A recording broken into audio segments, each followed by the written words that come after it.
Good morning student बच्चों। आज मैं आपको पाठ 1 विमल इंदु की विशाल किरणें से संबंधित पाठ्यपुस्तक का जो कार्य है वो कराने जा रही हूँ। देखिए, विमल इंदु की विशाल किरणें, मैंने आपको बताया था विमल मतलब क्या होता है, निर्मल या जिसके मन में मैल ना हो, और इंदु मतलब चंद्रमा। तो देखो, विमल इंदु यानी निर्मल चंद्रमा की विशाल किरणें। देखो, जो ये कविता है ये जयशंकर प्रसाद द्वारा लिखी गई थी। मतलब इस कविता के रचयिता कौन है? जयशंकर प्रसाद जी।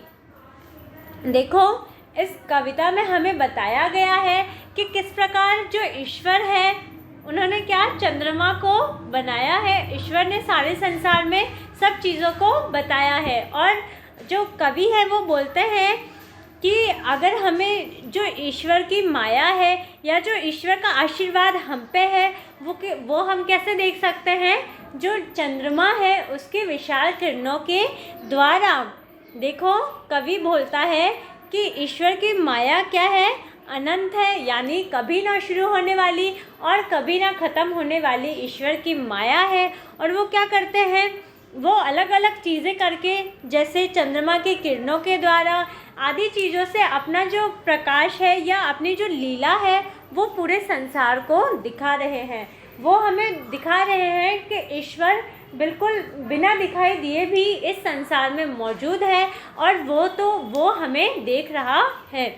देखिए, इसके अलावा कवि कहते हैं कि ईश्वर हम पे कितने दया करते हैं, या ईश्वर कितने दयावान है। अगर ये किसी को देखना है तो उसे जो सागर है उससे देखना चाहिए। और कवि बोलता है कि जो ईश्वर है उसकी प्रशंसा, यानी ईश्वर की बड़ाई कौन कर रहा है? तरंग मालाएं, यानी सागर की जो लहरें होती है या जो लहरें होती है वो क्या करती है? वो ईश्वर की प्रशंसा करती हैं, और इसकी प्रशंसा करते हुए वो गाना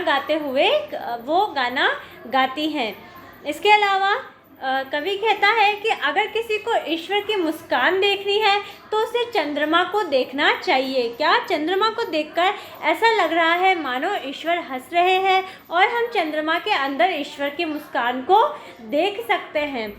कवि कहता है कि अगर ईश्वर किस प्रकार हंसते हैं, अगर ईश्वर की हंसने की धुन हमें सुननी है तो हमें क्या करना पड़ेगा? हमें नदियों की आवाज़ को सुनना पड़ेगा। और कवि कहता है कि जिस पर भी ईश्वर की दया हो जाती है या जो भी ईश्वर की शरण में चला जाता है उसके जो सारी मनोकामना है वो पूरी हो जाती है। और सभी लोग, जितने भी लोग हैं, वो यही कहते हैं कि अगर हमने ईश्वर का आश्रय ले लिया, यानी अगर हम ईश्वर के चरणों में चले गए तो हमारी सारी मनोकामनाएं पूर्ण हो जाएगी। और इसी आशा से लोग ईश्वर की पूजा करते रहते हैं, ईश्वर को मानते रहते हैं। तो इस तरीके से जो ये जो कविता है विमल इंदु की विशाल किरणें, इसके बारे में मैंने आपको पढ़ाया। अब मैं आपको इससे संबंधित पाठ्य पुस्तक का कार्य कराऊंगी। देखिए, सही उत्तर के सामने सही का निशान लगाओ।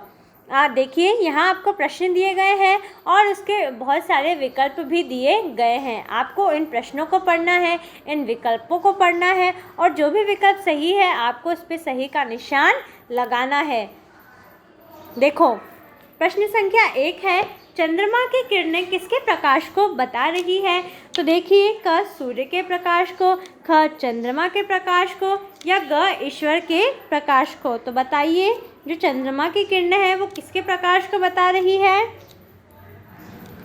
देखिए, इसका सही विकल्प होगा ग। तो आप ग पे सही का निशान लगाइए। चंद्रमा की किरणें ईश्वर के प्रकाश को बता रही है। किसके प्रकाश को? ईश्वर के प्रकाश को।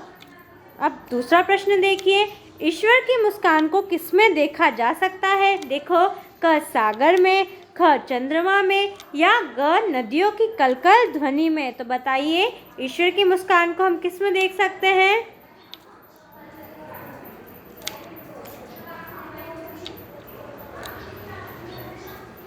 देखिए बच्चों, इसका जो सही विकल्प होगा वो है ख, ना जो ग वाला है इसमें ग सही किया गया है, लेकिन आपको उसको गलत करना है। ईश्वर की मुस्कान को अगर हमें देखना हो तो हम चंद्रमा में देखेंगे, लेकिन जब ईश्वर किस प्रकार हंसते हैं, अगर उसकी हंसी की धुन सुननी हो तो हम नदियों की कलकल ध्वनि में सुनेंगे। तो आप जो ख वाला विकल्प है उस पर सही का निशान लगाएंगे, तो लगाइए। अब प्रश्न संख्या 3 पर चलते हैं। किसकी दया से मनोरथ पूर्ण होते हैं? बताओ। मनोरथ मतलब क्या होता है? मन की कामना। तो किसकी दया से मन की कामना पूर्ण होते हैं? क देखिए ईश्वर की दया से, ख देखिए पैसे वाले की दया से, या ग देखिए अपने भाग्य से। बताओ।